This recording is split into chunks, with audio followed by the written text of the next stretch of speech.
Heto ang mga maiinit na balita na dapat niyong tutukan mula sa FM Radio at PRTV Newsroom. Ito ang FM Radio Newsbreak. FM Radio Newsbreak.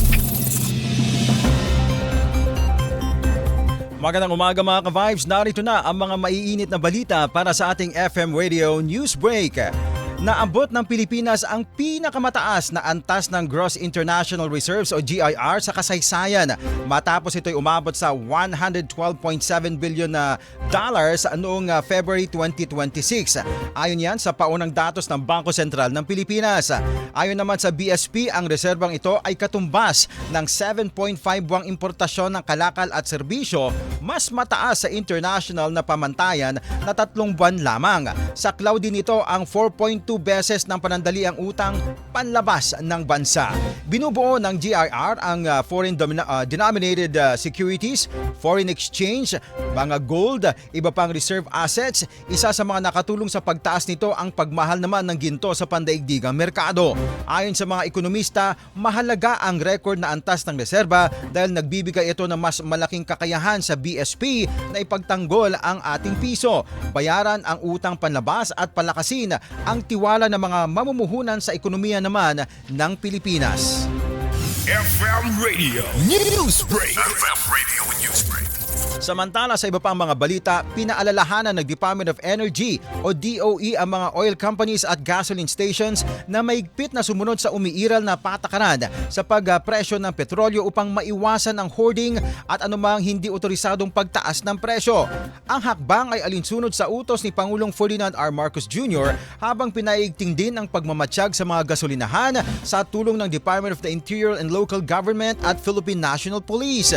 Ayon naman sa DOE, masusing binabantayan ang galaw ng presyo ng petrolyo upang maprotektahan ang mga motorista at consumer, lalo na sa harap ng posibleng pagtaas palalo ng presyo ng langis dahil sa tensyon naman sa Middle East. Sa kasalukuyan mula March 6 hanggang March 9, naglalaro sa 49 pesos hanggang 76 pesos kada litro ang presyo ng gasolina. Samantalang nasa 49 pesos naman hanggang 66 pesos ang presyo naman kada litro ng diesel. Paalala naman ng Department of Energy, ipinagbabawal ng batas pambansa bilang 33 na inamyendahan naman ng Presidential Decree number 1865 ang hoarding at iligal na bentahan ng petrolyo. Ang mga lalabag ay maaaring mapatawan ng parusa at posibleng matanggalan ng permit sa operasyon. FM Radio Newsbreak. FM Radio Newsbreak. Samantala sa ating panghuling balita, inihayag ng Philippine Coast Guard na malaking halaga ng pera ang umano'y naging motibasyon ng 3 Pilipinong pinaghihinalaang nasangkot sa espionage para naman sa China.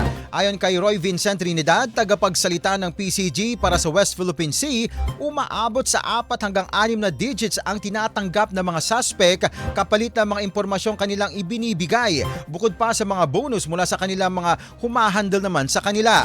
Sinabi rin ni Trinidad na pinadadaan ang mga bayad sa pamamagitan ng digital wallets o kaya ipinadadala sa pamamagitan ng mga food delivery courier. Ayon naman sa National Security Council, natuklasan at napatigil na ang mga operasyon ng mga suspect matapos matunto ng kanilang lihim na komunikasyon sa pamamagitan ng isang gaming application.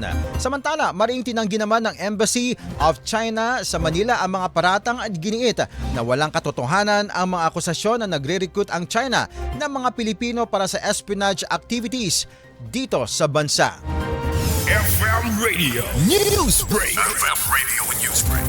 At iyan mga ka-vibes ang buong kalipunan ng ating pagbabalita para sa ating FM Radio Newsbreak. Ako po si Cherubim Ganaden. Magandang umaga. Inyong narinig ang FM Radio Newsbreak dito sa FM Radio, Favorite Music Radio.